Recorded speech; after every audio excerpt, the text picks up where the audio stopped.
Menantu Super. Bab 3511-3520. Bab 3511 Raja Kera yang tak tertandingi. Senyuman seperti itu sangat aneh sehingga Han Sanqian tidak tahu bagaimana menjelaskannya untuk beberapa saat. Dia sangat panik, tapi sepertinya di bawah emosi ini, dia merasa agak nyaman.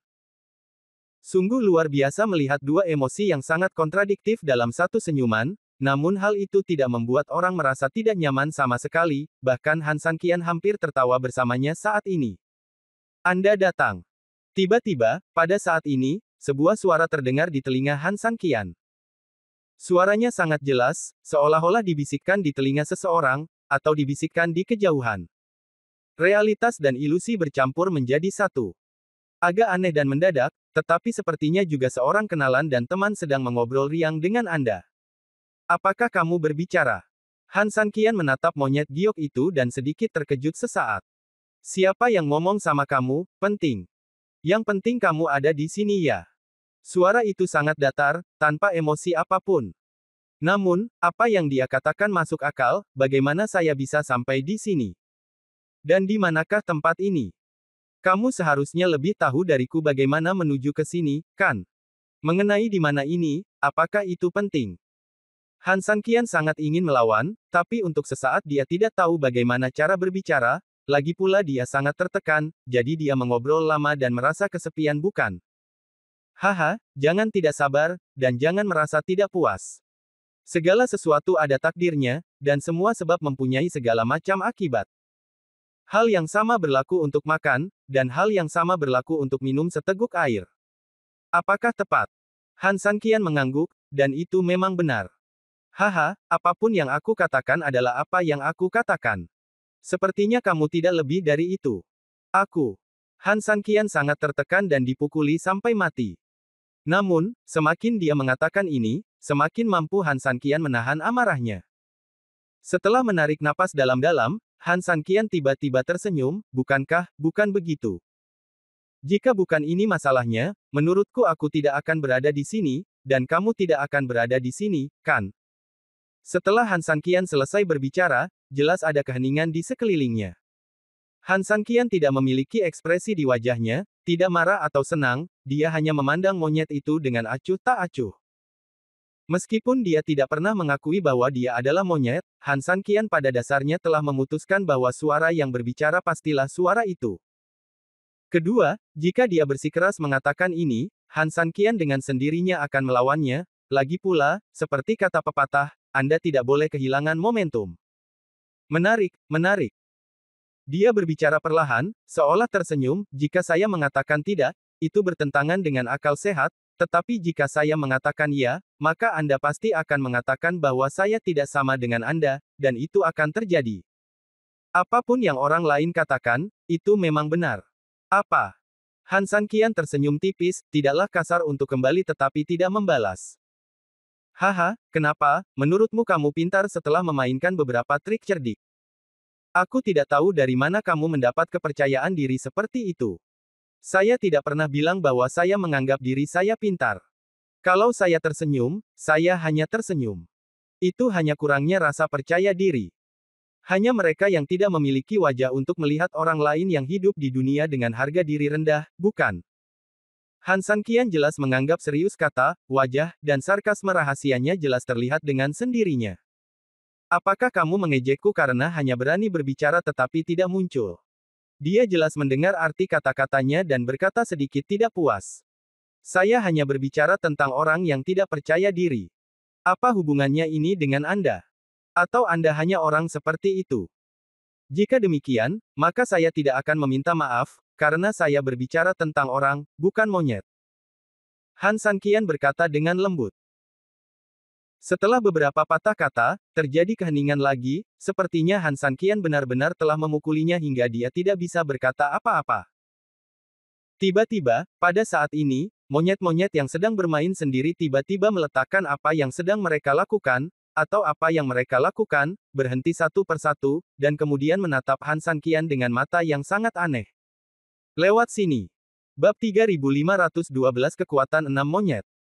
Seluruh atmosfer bisa dikatakan telah turun ke titik beku dalam sekejap, dan Han Sanqian dapat dengan jelas merasakan hawa dingin yang mengelilinginya dari segala arah. Mendesis. Segera setelah itu, mata para kera menjadi dingin, pada saat yang sama mereka membuka mulut dan memamerkan gigi, mengeluarkan suara aneh yang membuat orang mengatupkan gigi. Han Sanqian sedikit mengernyit, tidak takut sama sekali, tetapi memandang sekelompok monyet dengan acuh tak acuh.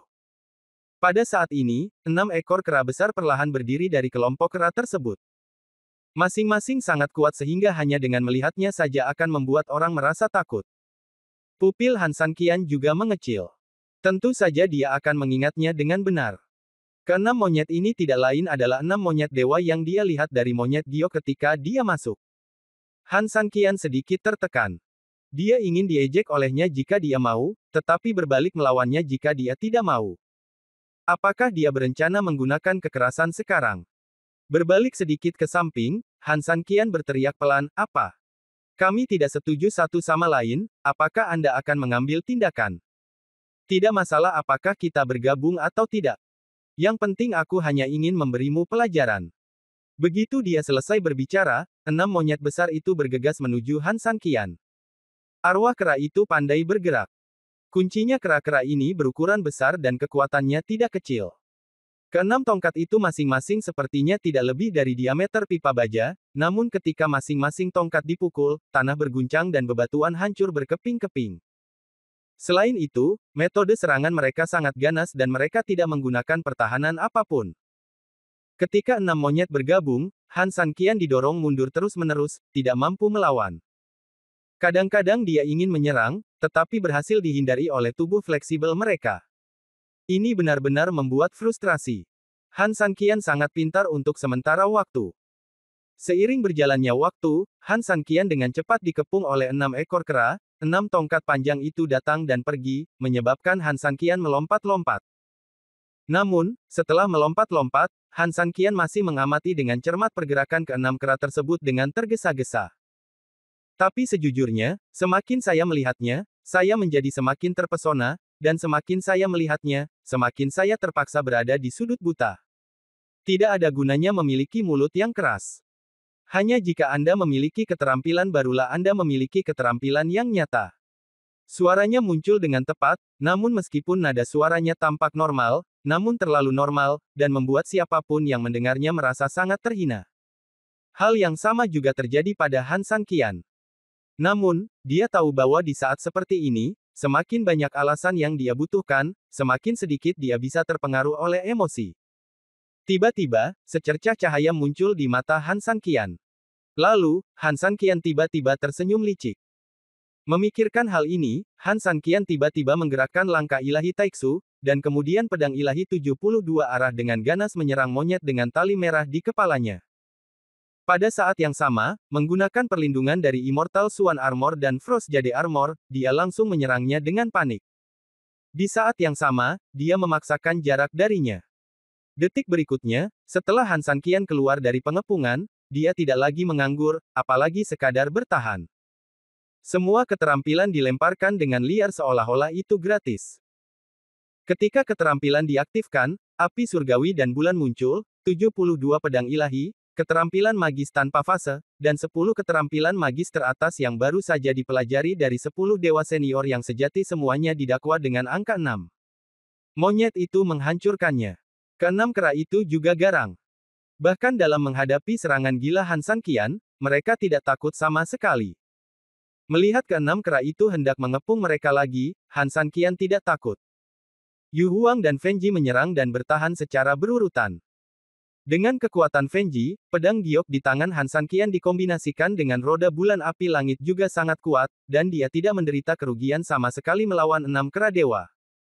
Namun, dalam situasi kebuntuan ini, Han Sanqian tiba-tiba mundur dan menyerahkan situasi timbal balik ini. Operasi sombong seperti ini tidak bisa dikatakan sombong, tapi hanya bisa dikatakan sombong sampai pada titik kebodohan, sama saja dengan menyerahkan sepenuhnya kelebihan diri dan mengubah posisi menjadi di bawah pengepungan. Meskipun keenam kera itu tidak berkata apa-apa, terlihat jelas ada sedikit senyuman di wajah mereka. Mereka tahu bahwa tindakan Han Sanqian hanyalah sebuah tindakan bodoh dan mau tidak mau akan menyeretnya ke dalam bencana abadi. Namun keenam kera tersebut tidak mau melepaskan kesempatan sebaik itu, mereka langsung menunjukkan tren pengepungan dan menekan ke arah Han Sanqian selangkah demi selangkah. Han Sanqian memandang keenam orang itu dengan waspada, dan dengan hati-hati mundur ke belakang selangkah demi selangkah. Dalam sekejap, Han Sanqian terpaksa berada di sudut buta, terlihat jelas bahwa dia tidak bisa mundur saat ini. Melihat ini, 6 monyet besar tidak bisa menahan cibiran. Namun, hampir pada saat ini, Han Sanqian, yang terpaksa berada dalam situasi putus asa, juga menunjukkan senyuman yang menakutkan. Bab 3513, Anda adalah satu-satunya yang memiliki orang terbanyak. Melihat Han Sanqian tersenyum seperti ini, keenam kera itu jelas terpana, dan masing-masing sedikit bingung. Rupanya mereka tidak tahu kenapa Han Sanqian masih tersenyum di saat seperti itu. Namun, meski senyuman Han Sanqian membuat mereka bingung, itu juga membuat mereka semakin marah. Karena jelas Han Sanqian berada dalam situasi putus asa. Tidak apa-apa jika dia tidak berlutut dan bersujud untuk mengakui kesalahannya. Tapi dia tetap berani menjadi begitu tidak kompeten dan marah. Dia pantas mati. Saling memandang, 6 kera dewa tiba-tiba menjadi marah dan menyerang Han Sanqian secara langsung.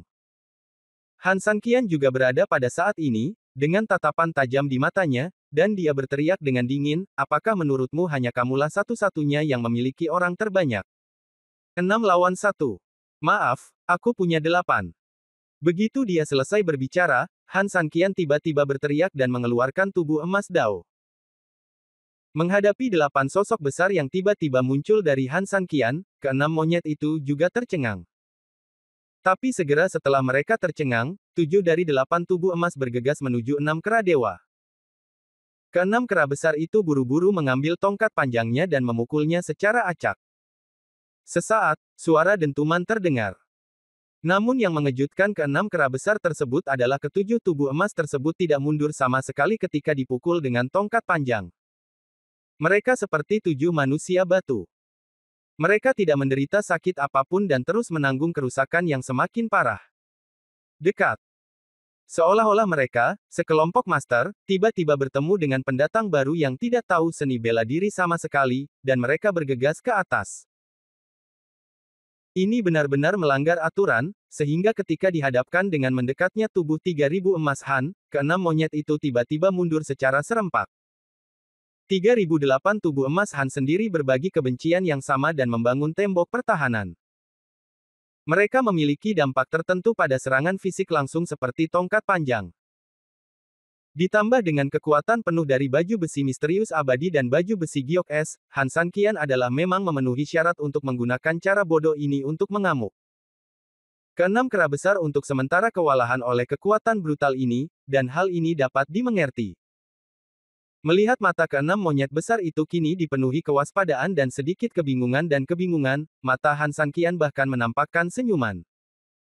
Benar, rasa takut itu benar, dan tidak tahu apa yang sedang terjadi adalah benar.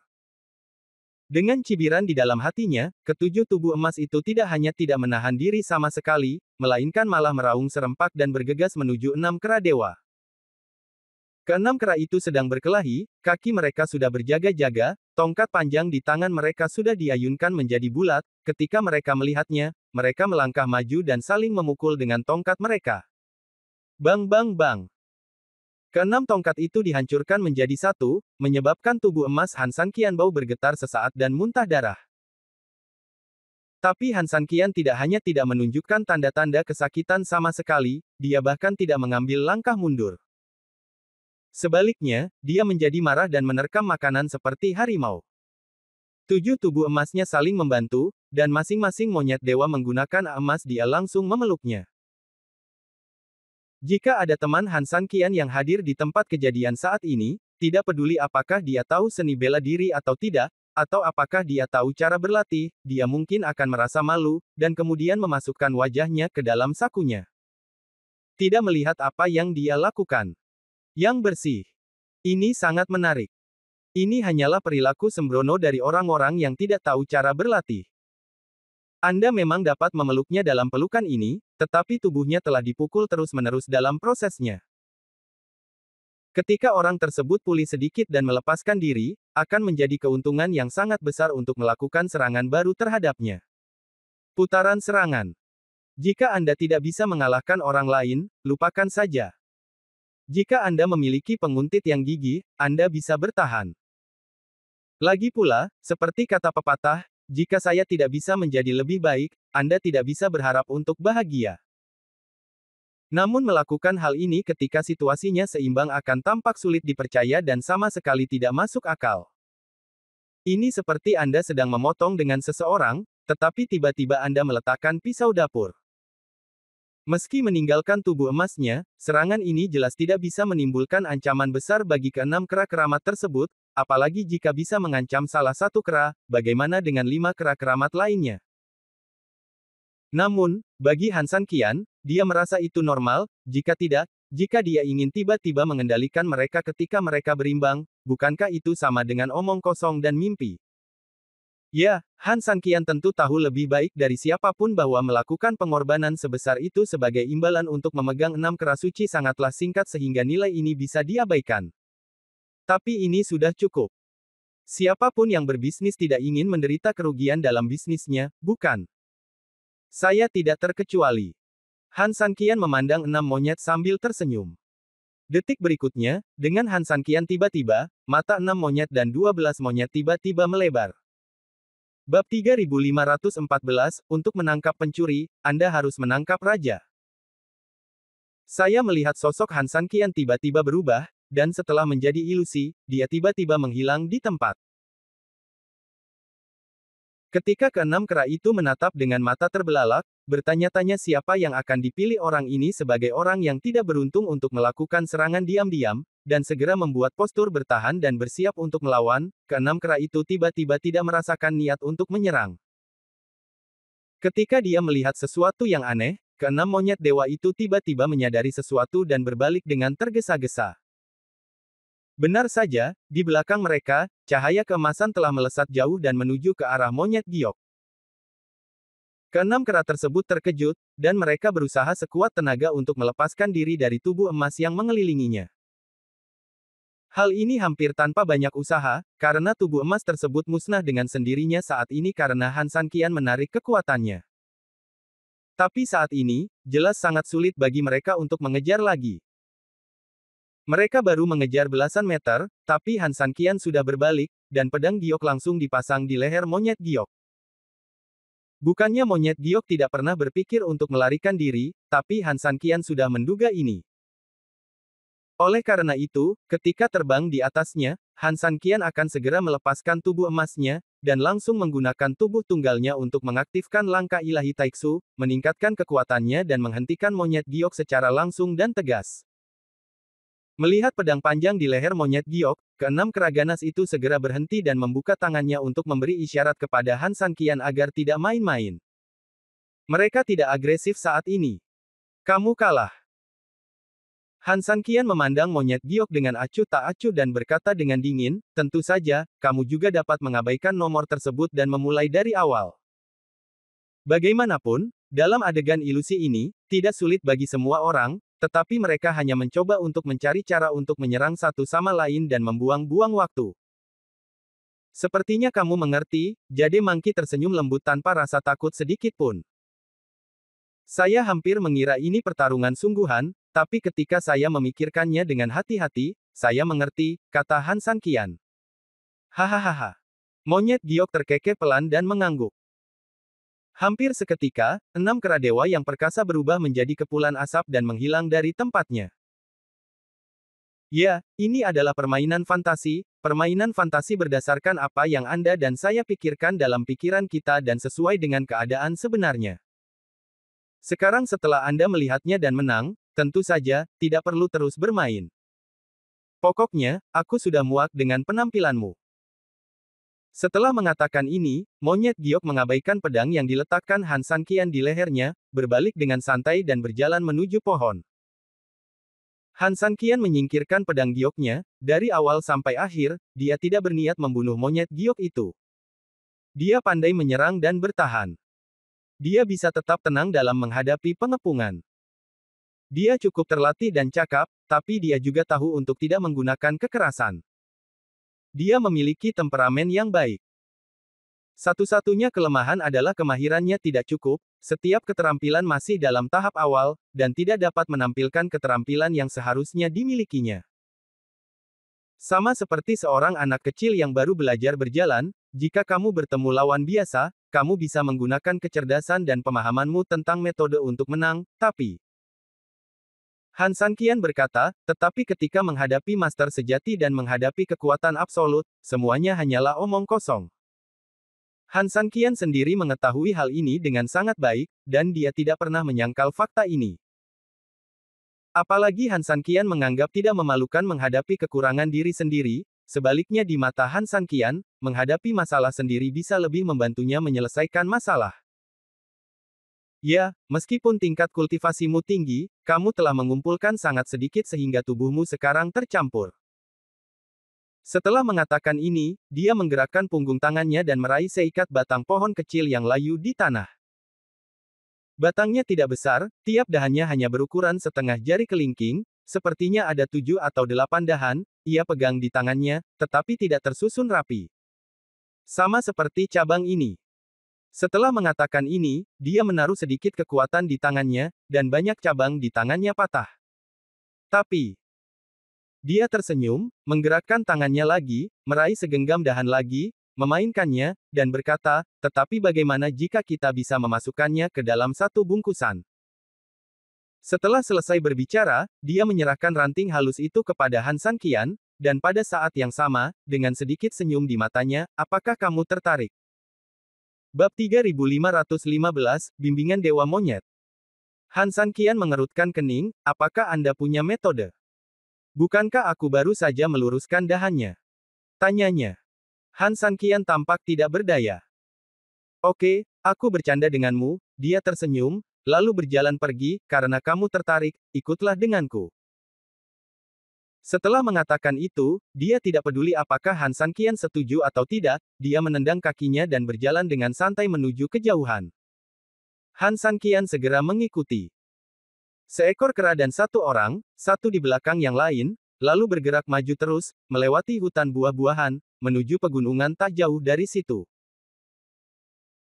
Tempat ini memang layak menjadi surga dunia, keduanya berjalan kaki kurang lebih 10 menit, namun mereka melihat pemandangan indah di sekitarnya memiliki ciri khas tersendiri dan tidak akan pernah terulang kembali.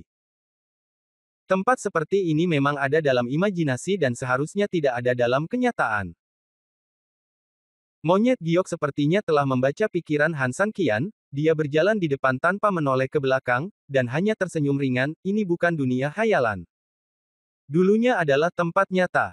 Ini adalah kampung halamanku. Sebenarnya, dunia ini awalnya sangat indah. Hanya saja seiring dengan meningkatnya keserakahan manusia, kehancuran mereka juga meningkat. Untuk memuaskan keserakahan mereka sendiri, mereka akan melakukan apapun untuk menghancurkan apapun yang menghentikan mereka. Oke, kita sudah sampai, mari kita lihat pegunungan dan sungai yang indah ini, dan lihat betapa indahnya segala sesuatu di sini sebelum kalian manusia terlibat di sini.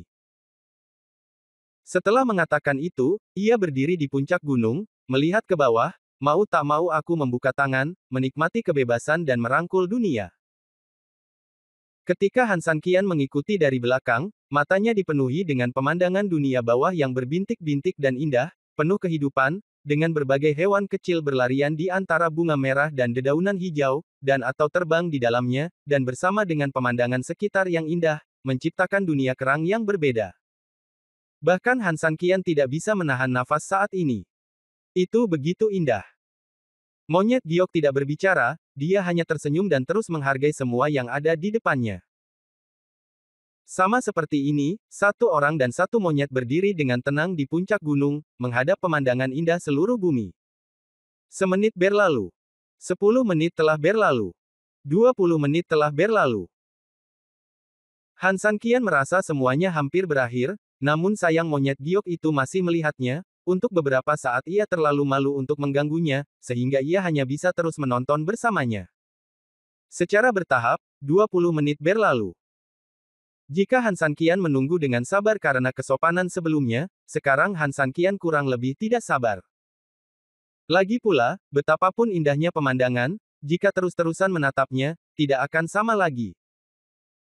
Han Sanqian menoleh untuk melihat monyet giok beberapa kali, tetapi ia tahu bahwa dia telah melihatnya, tetapi ia tetap tidak merespons sama sekali. Satu-satunya jawaban mungkin adalah senyuman dari sebelumnya. Namun sikap monyet giok membaik secara signifikan setelah ia memecahkan permainan 6 monyet. Meskipun ia tidak terlalu antusias terhadapnya, ia tidak seagresif sebelumnya. Oleh karena itu, Han Sanqian tidak bisa berkata banyak untuk sementara waktu. Dia menghela nafas tak berdaya, lupakan saja, jika ada yang ingin melihatnya, tonton saja bersama mereka. Meskipun Han Sanqian tidak ingin melihatnya, dia tetap terus melihat pemandangan indah di depannya karena kesopanan. Intinya adalah, Anda tidak tahu harus berbuat apa jika tidak melihatnya. Dunianya masih penuh warna, tapi suasananya sudah berubah. Sampai batas tertentu, Han Sanqian hanya bisa membacanya asal-asalan dan tidak pernah memperhatikannya dengan cermat dari awal hingga akhir. Begitu saja, setengah jam lagi berlalu, dan Han Sanqian benar-benar tidak tahan lagi. Jika dia memperhatikan Su Yingxia, apalagi menonton Han Sanqian dalam waktu sedekat itu, dia akan rela duduk di sini sepanjang hari. Tapi dengan Su Yingxia seekor monyet. Tapi ketika Han Sanqian hendak berbalik dan menjelaskan kepada Jade Hou bahwa dia tidak ingin melihat lebih jauh, dia sepertinya tiba-tiba menyadari sesuatu dalam pemandangan yang indah sambil berbalik, dan dia tidak bisa menahan diri untuk segera melihat ke atas. Lagi. Bab 3516, Metode Dewa Monyet. Ketika Han Sanqian melihat ke belakang kali ini dan melihat pemandangan indah di bawah tanah, dia tiba-tiba mengerutkan kening. Namun, ketika Han Sanqian melihat sekeliling dengan santai, dia terkejut menemukan bahwa pemandangan indah di depannya bukan hanya sekedar pemandangan yang indah, itu lebih seperti lukisan. Sebuah lukisan yang terdiri dari semua pemandangan di sekitarnya. Jika dilihat dengan pandangan luas, beberapa gugusan bunga dan semak sebenarnya saling bertautan erat, dan dipadukan dengan pemandangan sekitar lainnya, membentuk kepala kera yang sangat besar. Bunganya berbentuk mata, semaknya 2, dan 2 pohon terluarnya seperti telinga. Aliran sungai berkelok-kelok di tengah bawah, persis seperti mulut monyet yang sedikit menyeringai. Ini hanya. Monyet giok tersenyum lembut, dan akhirnya berkata, saya pikir kamu tidak dapat menemukannya, saya berencana untuk bermalam di sini. Han Sanqian tiba-tiba melihatnya, dan kemudian dia tiba-tiba mengerti bahwa setelah bekerja lama, monyet giok tidak ada di sini untuk menguji kesabarannya, juga bukan karena terobsesi dengan pemandangan yang indah. Dia sedang menunggu dirinya sendiri untuk menemukan misterinya. Memikirkan hal ini, Han Sanqian terkejut dan sedikit bersalah sesaat, mengira bahwa dia adalah hati dan paru-paru keledai. Namun apa maksud dari gambar kepala monyet raksasa? Han Sanqian mengamati dengan cermat, memastikan tidak melewatkan setiap sudut. Tiba-tiba, dia fokus pada binatang yang bermain di hutan, kupu-kupu dan lebah yang terbang di antara bunga. Jika Anda mengamati secara lebih abstrak dalam pikiran Anda saat ini, Anda pasti akan menemukan pemandangan yang sama sekali berbeda. Ini adalah 6 formasi, Han Sanqian tiba-tiba mengerutkan kening. Jade Monkey tersenyum lembut dan tidak menyangkalnya. Itu adalah formasi yang mengajarkan orang untuk melarikan diri. Han Sanqian tiba-tiba berbalik dan menatap monyet giok.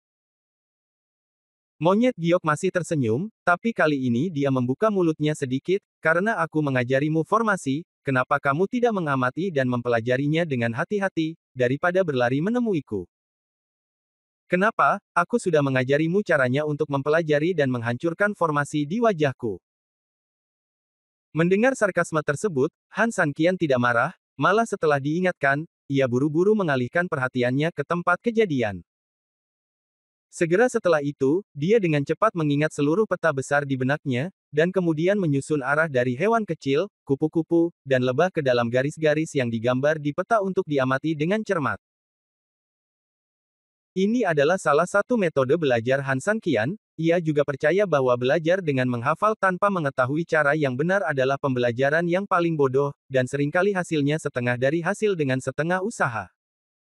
Hanya ketika Anda memahami dasar-dasar segala sesuatu dan memperoleh prinsip-prinsipnya. Setelah Anda memahami hal ini, segala hal lainnya akan mudah diselesaikan.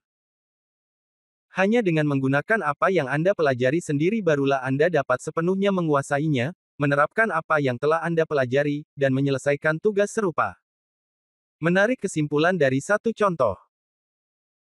Sekitar 1 jam kemudian, Han Sanqian tiba-tiba mengalihkan pandangannya dan melihat ke arah monyet giok. Ada 6 formasi yang tersembunyi di dalam, tapi maafkan saya karena kurangnya pengetahuan saya belum pernah melihat 6 formasi ini, jadi Han Sanqian ingin mengetahui formasi seperti apa yang belum pernah dia lihat sebelumnya dan apa fungsi spesifiknya. Lagi pula, Anda tidak bisa melihat hal-hal ini begitu saja, bukan? Tapi tak disangka, saat Han Sanqian berbicara, monyet giok sudah berbalik, menatap Han Sanqian, dan berkata dengan sedikit kebingungan, karena kamu terus mengatakan kamu belum melihatnya, bukankah kamu baru saja melihatnya? Kamu. Han Sanqian tertegun dan tidak bisa berkata-kata. Lihatlah ke langit, sudah terlambat bagimu untuk melihat susunannya. Kamu masih membuang-buang waktu dengan bertanya yang tidak masuk akal. Monyet giok mengucapkan sepatah kata, berbalik dan berjalan menuruni gunung. Han Sanqian sangat tertekan. Dia telah dimarahi monyet beberapa kali dan tidak bisa berkata-kata.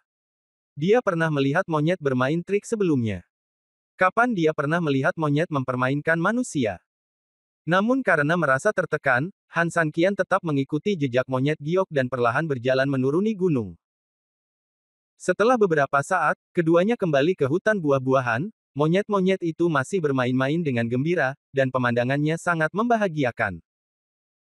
Monyet giok tidak berhenti atau kembali ke pohon persik tua, melainkan berjalan mengitari pohon persik tua dan menuju ke arah gunung pendek di belakang. Untuk apa ini? Meski bingung, Han Sanqian buru-buru mengikutinya. Setelah berjalan sekitar beberapa mil, suara gemericik air semakin memekakkan telinga. Setelah melewati hutan terakhir, 1 orang dan 1 monyet sampai di sebuah air terjun. Monyet itu menunjuk ke air terjun dan tanpa menoleh ke belakang, berkata, "Masuk." Bab 3517, Gua Tirai Air. Han Sanqian melirik ke arah air terjun tersebut. Terdapat tempat gelap di dalam air terjun tersebut, artinya ada sesuatu seperti gua di balik air terjun tersebut. Namun hanya karena keberadaan gua tersebut, Han Sanqian merasa sangat bingung dan tidak berdaya. Kamu tidak bisa memberitahuku bahwa guamu disebut gua tirai air, kan? Bagiku, gunungmu tidak terlihat seperti gunung Huaguo. Han Sanqian menggelengkan kepalanya sambil tersenyum masam. Apakah aku bilang itu disebut gua tirai air? Dan apakah aku bilang itu disebut Huaguoshan? Apakah kamu akan masuk? Ini sudah larut. Han Sanqian mengangkat matanya tanpa daya dan melirik ke langit. Langit masih sangat terang saat ini. Bagaimana bisa terlambat? Kalaupun tertunda selama 4 atau 5 jam, hari belum gelap. Namun, melihat ekspresi tidak senang di wajah Jadehou, Han Sanqian tidak mau repot-repot mengenalnya, dia mengangguk, dan terbang langsung menuju air terjun. Air terjun ini tingginya sekitar 30 meter, namun kegelapan di tengahnya kurang dari 2 meter, karena lokasinya, gelombang air yang jatuh dari atas hampir mencapai kekuatan maksimalnya. Dampak cepat dari jatuhnya arus di tangannya saja sudah sama menyakitkannya dengan batu yang jatuh. Apalagi keseluruhan air terjun terlihat biasa saja, namun nyatanya terdapat perisai energi yang sangat rahasia yang menutupinya. Han Sanqian mencoba beberapa kali, tetapi setiap kali tangannya menyentuh permukaan air terjun, seluruh amukan air terjun tiba-tiba berhenti, dan semua air mengembun menjadi es padat. Ketebalan esnya hampir setengah meter, dan terdapat lingkaran energi di lapisan luarnya untuk perlindungan, sepertinya tidak mudah untuk menerobosnya secara langsung dengan kekerasan. Ketika Han Sanqian menarik tangannya, air terjun kembali normal dalam sekejap, dan aliran airnya deras. Han Sanqian kembali menatap monyet giok dengan aneh, ia masih berdiri di sana, menatapnya dengan ringan, dengan sedikit ejekan di wajahnya. Tidak masalah jika hal ini dipandang rendah oleh orang lain, tetapi jika dipandang rendah oleh monyet, itu keterlaluan. Setelah mundur sedikit, Han Sanqian tidak terburu-buru menyerang, malah setelah mundur, dia memeriksa kembali bentuk dan skala seluruh air terjun. Sesaat kemudian, senyuman santai muncul di wajah Han Sanqian, lalu dia mendekati air terjun itu lagi. Setelah itu, sosok Han Sanqian dengan cepat melewati air terjun, dan setelah menggambar rute yang aneh, Han Sanqian kembali ke tempat gelap di tengah lagi. Pada saat ini, Han Sanqian sepenuhnya memahami 6 formasi yang baru saja Yu bawa dia ke puncak gunung untuk dilihat. Wajah monyet bagian kiri sebenarnya berbentuk air terjun yang kasar, tentu saja Han Sanqian hanya perlu mengikuti jalur terbang kupu-kupu dan lebah di sisi kiri wajahnya untuk langsung mematahkan formasi di depannya. Ini sangat sederhana. Saat tubuh Han Sanqian berakselerasi sedikit, dia melewati air terjun. Di belakang air terjun, seperti yang diharapkan Han Sanqian, terdapat sebuah gua yang tingginya sekitar 2 meter dan lebarnya sekitar 1 meter. Sekitar 10 cm dari pintu masuk gua, air yang merembes secara perlahan membentuk tetesan air melalui atap gua, dan menetes sedikit demi sedikit. Han Sanqian hendak mengambil langkah, tapi tiba-tiba dia mengerutkan kening. Tanpa sengaja menurunkan matanya, dia tiba-tiba melihat beberapa lubang di tanah tempat air menetes. Sambil berjongkok dan melihat-lihat, Han Sanqian menemukan bahwa lubang-lubang ini berhubungan dengan tetesan air dari atas. Meski setiap lubang tidak besar, kedalamannya hampir bisa digambarkan sebagai saudara ipar yang dalam. Artinya tetesan air tersebut benar-benar dapat menembus batu dengan cepat, artinya begitu tetesan air tersebut jatuh ke tubuh, mungkin terlihat tidak mencolok, namun dapat langsung menembus tubuh seseorang dalam sekejap. Aku hampir tertipu. Han Sanqian tersenyum pahit, bergerak lagi, dan detik berikutnya dia berjalan menuju gua dengan kecepatan yang aneh. Benar saja, dalam sekejap, Han Sanqian sudah melewati air yang menetes dan memasuki gua. 2 meter ke dalam goa terdapat sebuah gapura batu dengan 2 buah patung kera batu di depannya, gapura tersebut ditutup dan tidak boleh ada orang luar yang masuk. Mengenai hal ini, Han Sanqian secara alami berada di ujung jarinya.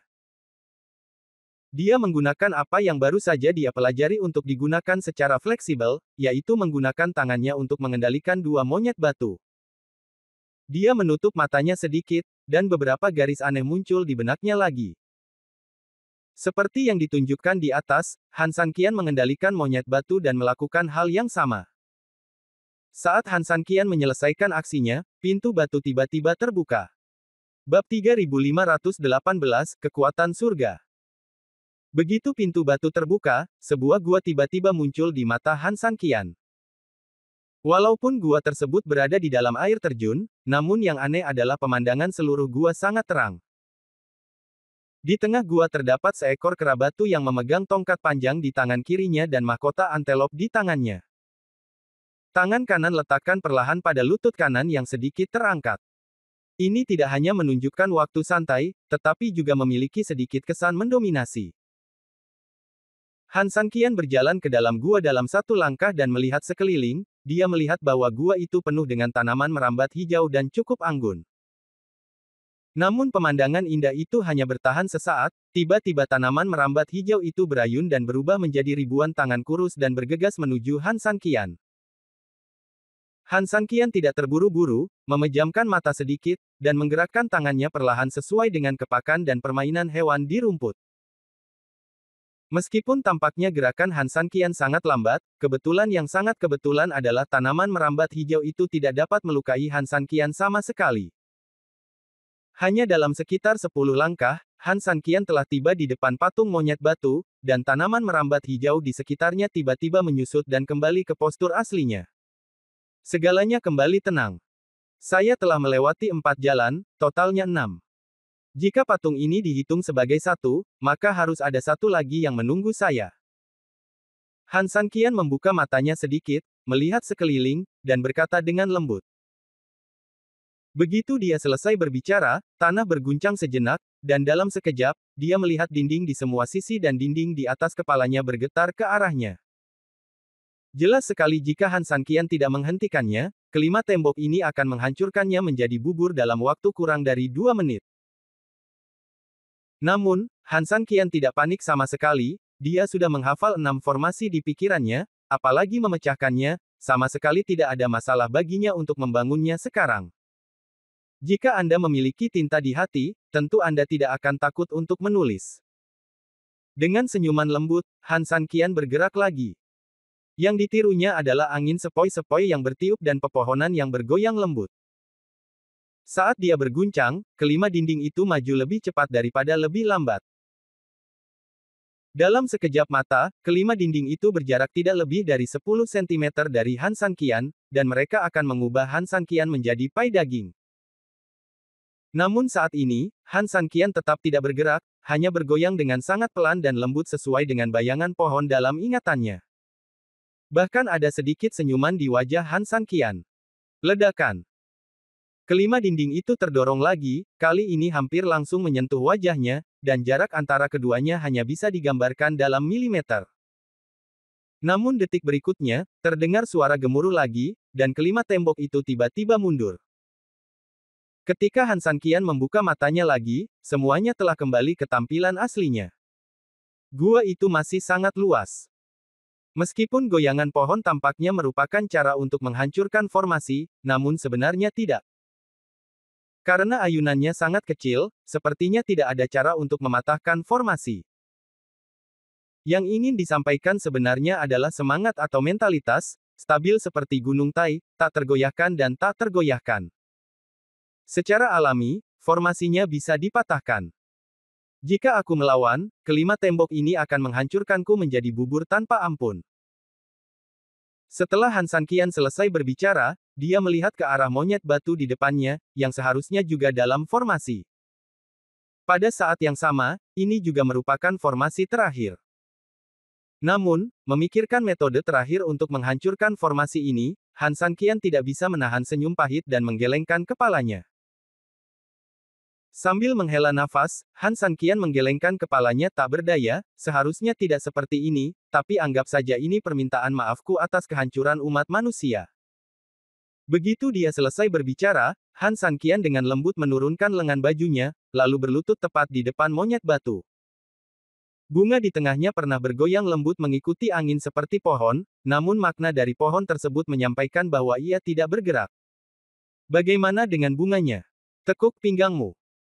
Arti kata tersebut, ditambah dengan patung kera batu saat ini, tentu saja arti pinggang bengkok ini sangat jelas.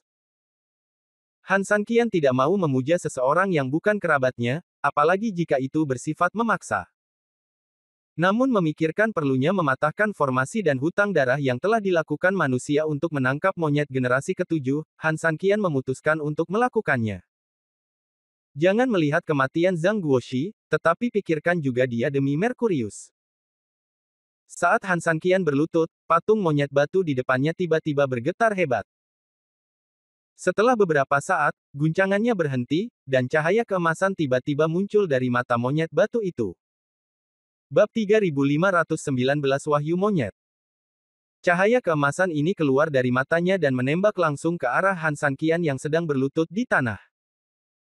Ketika Han San Qian mengangkat matanya, dia merasakan cahaya keemasan itu sangat menyilaukan. Dia mencoba dengan lembut menutup setengah matanya dengan tangannya, mencoba melihat dengan jelas apa yang terjadi pada monyet batu saat ini.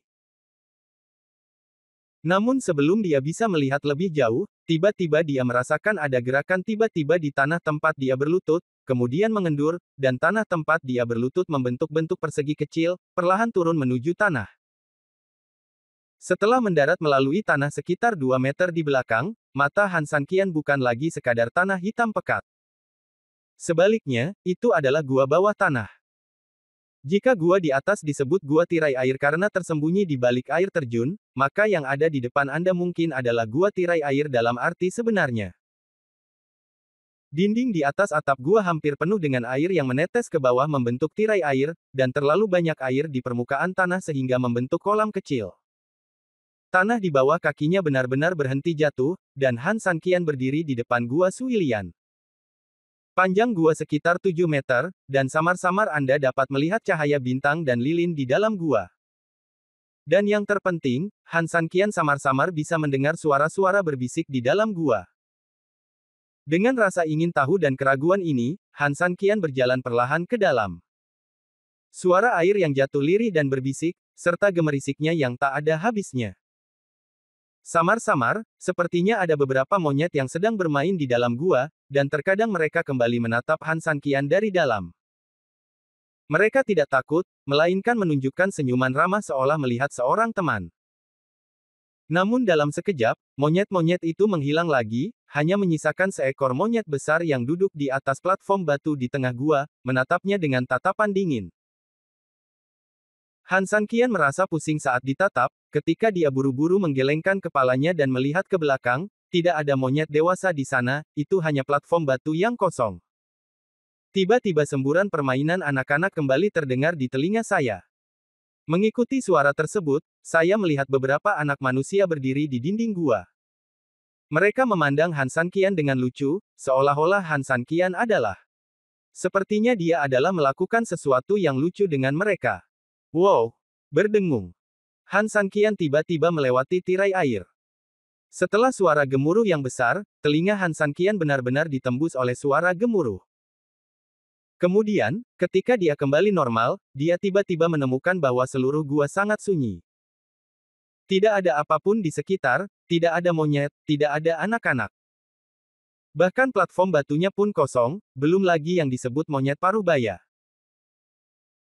Tiba-tiba, cahaya keemasan bersinar di platform batu, dan dengan cahaya keemasan ini, Han Sanqian menemukan bahwa di suatu tempat di dinding di depan platform batu di bawah cahaya keemasan, ada gulungan kaligrafi dan lukisan yang digantung. Tanpa ragu, dia berdiri dan pergi ke platform batu dan mengeluarkan gulungan kaligrafi dan lukisan. Dengan jentikan tangan, gulungan itu terbuka, dan isi di dalamnya adalah lukisan panjang. Ada 6 ekor kera dalam lukisan itu. Meski sebagian besar berwarna hitam putih, Han Sanqian jelas mengetahui dari postur dan postur mereka yang luar biasa. Mereka adalah 6 kera dewa yang saya lihat dan bahkan saya lawan sebelumnya. Keenam kera dewa ini memang agung, hanya digambar di atas kertas, namun tetap bertenaga. Namun, sebaliknya, bukan 6 monyet inilah yang lebih menarik perhatian Han Sanqian, melainkan monyet ketujuh. Tepatnya, ini adalah yang ketujuh dalam imajinasi Han Sanqian, karena sebenarnya tidak ada yang ketujuh dalam gambar. Tentu saja Han Sanqian pasti tidak menyangka pasti ada monyet ketujuh hanya dengan mengandalkan imajinasinya sendiri, namun dalam gambar ini, ada guratan yang begitu mencolok setelah keenam monyet tersebut. Hanya saja itu hanya sebuah guratan, sampai batas tertentu bahkan bukan sebuah kata, apalagi wujud patung kera. Tapi yang terjadi adalah Han Sanqian merasakan hal itu. Yang lebih aneh lagi masih akan datang. Ketika Han Sanqian membuat keputusan, patung monyet ketujuh tiba-tiba muncul di matanya. Ketika dia melihat patung monyet ketujuh, pupil matanya melebar. Itu sebenarnya dia. Bab 3520 Monyet Ketujuh. Bagaimana bisa? Han Sanqian terkejut dan jelas merasa sangat luar biasa. Terkejut, dia buru-buru menyeka matanya, dan ketika dia melihat lagi, dia benar-benar bingung. Masih ada 6 patung kera yang rapi di gulungan itu, di mana seharusnya patung kera ketujuh itu berada, masih ada guratan pena, tidak ada yang lain. Mungkinkah dia sedang berhalusinasi? Saat dia bertanya-tanya, gulungan panjang di tangannya tiba-tiba terangkat dan terbang perlahan ke udara. Han Sanqian mencoba meraihnya dengan tangannya, tapi dia jelas agak lambat, dan dia melewatkan gulungan itu beberapa kali. Tepat ketika dia mencoba terbang untuk mengambilnya kembali, terdengar ledakan, dan gulungan itu tiba-tiba terbakar, membakar gulungan itu dengan cepat.